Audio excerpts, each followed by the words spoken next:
From the Thomas K. McKeon Center for Creativity at the Tulsa Community College Metro Campus in downtown Tulsa, this is the Big Blue Podcast.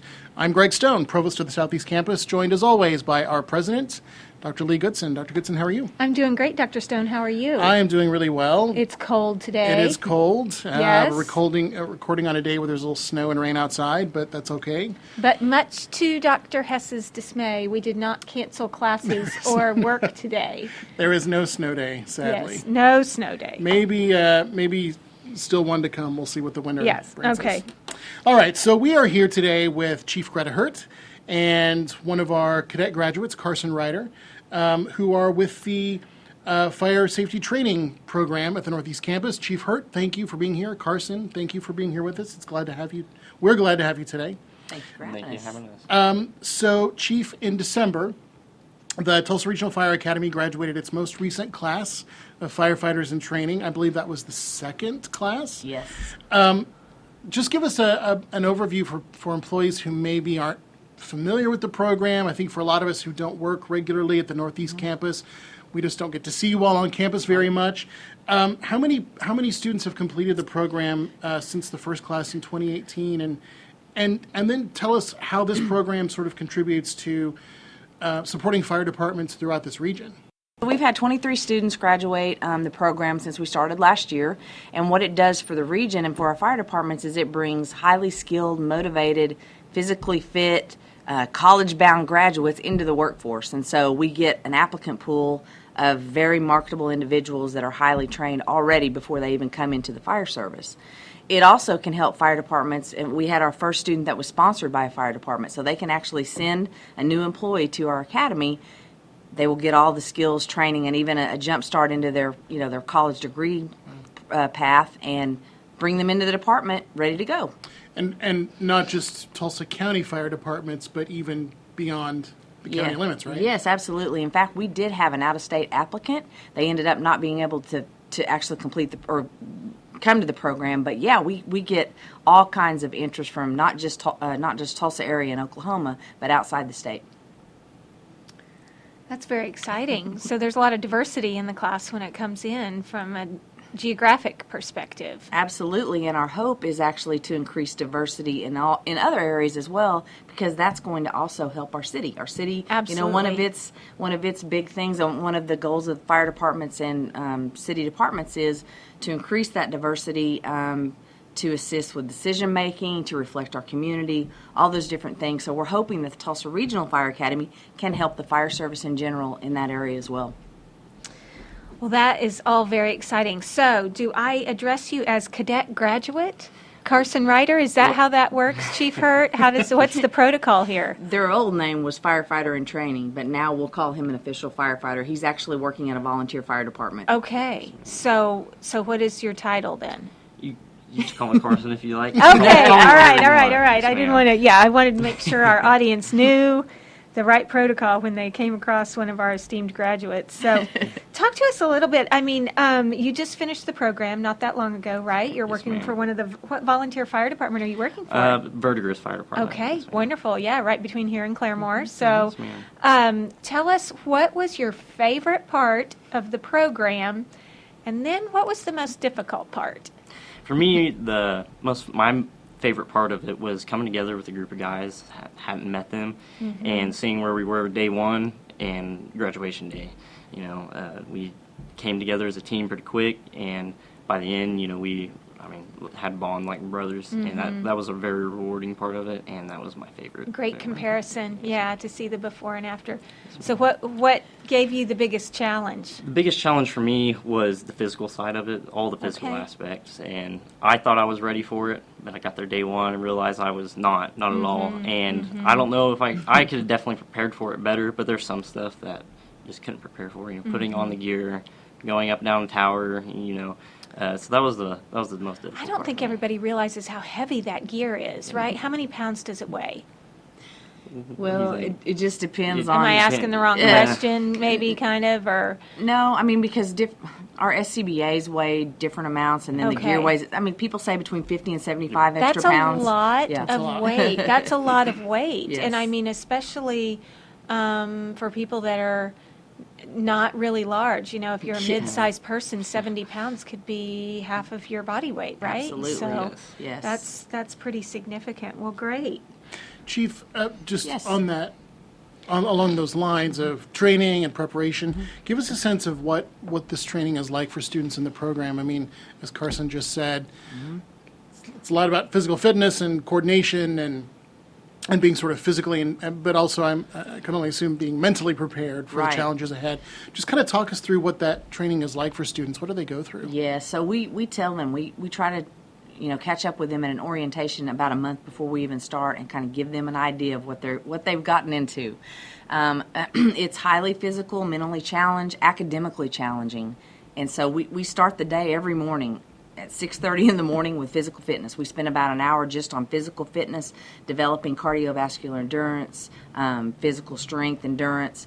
We go straight in from that, shower to the classroom. We're in the classroom most days, either all day or at least half a day, to get that prior knowledge and the skills or the brain power needed before they can even go out on the drill pad. And then depending on the skill, it might be out on the drill pad for 2 or 3 days or maybe 1 day. And so every day, that's pretty much our plan. And then they have a little bit of time for lunch.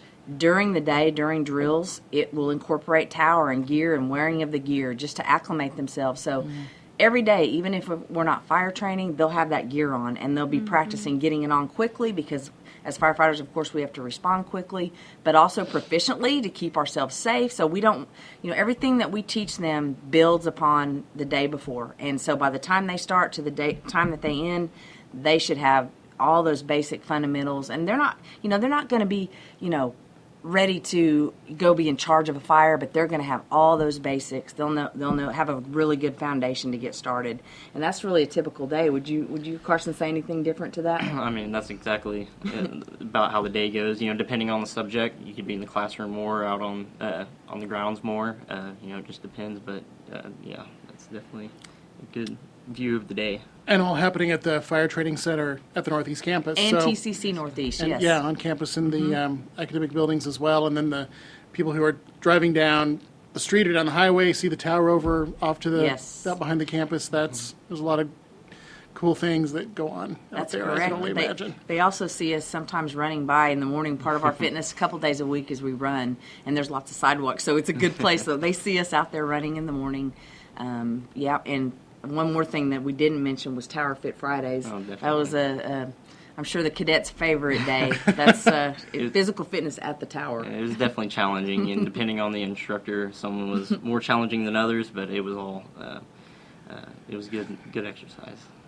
I'm assuming putting on all the gear and Putting on all the you're gear. going all the way up to the The typical Top floor? one that we did the most was, you put on full gear, you go up to the first floor, and you do an exercise, go up to the second floor, exercise, go all the way up, and all the way down, do the same thing, do that 2 or 3 times. Oh my goodness. I'm really happy. really happy with my role here. It's just pretty- wow. we do have it easy compared to that. We do. Well, I'm Lee Goodson, here with my co-host, Dr. Greg Stone, and you're listening to the Big Blue Podcast. Our guests today are Chief Greta Hurt and cadet graduate Carson Ryder, and we're here today talking about the Tulsa Regional Fire Academy. And we're just so excited to have this partnership with the fire department. It's a partnership with the city fire department, and I remember when it opened up. It was right after I started. I mean, it was one of my first assignments, I think, which was 5 years ago, and really exciting.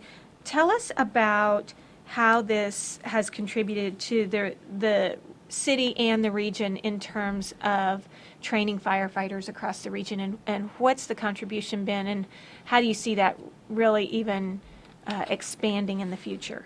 Absolutely. So, well, first of all, for the city of Tulsa itself, we have directly hired 6 students, well, actually 9, because before we had the Regional Fire Academy, there was an internship program. And so Okay. we've actually hired, I believe, 9 firefighters directly out of that program. So the city of Tulsa have seen some really good returns on investment, I would say, from that program. But as far as the region and the area, so the Tulsa Regional Fire Academy, the Tulsa Fire Safety Training Center and Northeast Campus, we've also done a lot of other things dealing with the Oklahoma State Firefighters Association. We host the State Fire School there every year, so not only Tulsa, but the surrounding departments, the surrounding state, and even, again, out of state, people come. It's a completely free school that Oklahoma State Firefighters Association, the Tulsa Fire Department, in partnership with TCC, provide for our firefighters to help with our big goal, which is become a regional facility. And again, it gets back to our city goals of being globally competitive and world-class city. And so when we use this state-of-the-art Tulsa Fire Safety Training Center to do that, we're realizing those goals. We also do a lot of things, again, with Oklahoma State University Fire Service Training. So a lot of our smaller volunteer departments or departments that don't have a training center, they'll utilize the Fire Safety Training Center for certifications, for skills testing.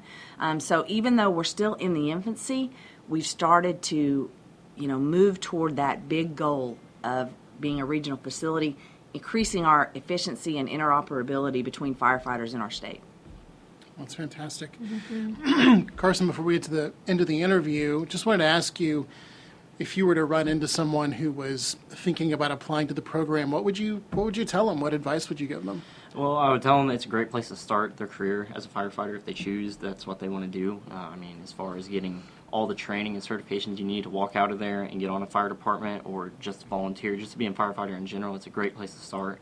You're going to get a lot of connections, between Tulsa Fire Department, Broken Arrow Fire Department with your instructors, and, they can help you as far as getting hired on. Advice, it's a challenge. It's a rewarding challenge. I think they should do it if they want to be a firefighter. I think they should do it because, it's a simulated academy environment, and so when you go through it, you're going to get what you're going to face when you get hired on as a firefighter going through, say, Tulsa's Fire Academy. And, it'll just be a second academy to you. So that's advice I would give them. That's pretty exciting. It's good advice. Starting right here at TCC. Exactly. Well, we saved the big question for last, and we wanted to give it to you ahead of time so that you would be prepared. But if you could go back in time and give advice to your 18-year-old self, which for some people sitting around this table yeah, was yeah, not I that long was ago. gonna say, yeah, some more recent than That's others. What kind of advice would you give that person?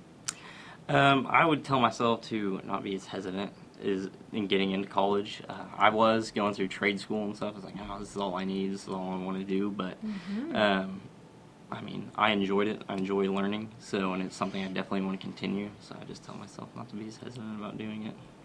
That's great. Chief Hurt? Boy, so I really had to think about that one. Yeah. It's been a while Right. since I You're started a few college. more years removed then. Yes. But really what I would do if I could go back would tell myself to enjoy that ride, that college ride, just a little bit more. So when I was in college, I was an athlete. I wasn't really sure what I wanted to do. And instead of just taking the time to enjoy the space, that little limbo space when you get to practice being an adult kind of, and just enjoy that time that I had, and quit worrying about not being wise enough or not being old enough or not having enough experience, because one day you'll wake up and you'll be 50 and you can just sit and smell, take every opportunity to experience things and grow and meet people and just enjoy that college life and that training that you'll get. That would be it. That's great. That is great advice. Well, you've been listening to the Big Blue Podcast from the Thomas K. McKeon Center for Creativity at Tulsa Community College's Metro Campus. We really want to thank our guests today, Fire Chief Greta Hurt, Carson Ryder, one of our recent Fire Academy graduates. Thank you both for being here, and thank you for taking time to listen. Remember, you can catch the Big Blue Podcast each week in the week at TCC and on the Creativity channel at YouTube. Dr. Goodson, we'll see you next time. Over and out.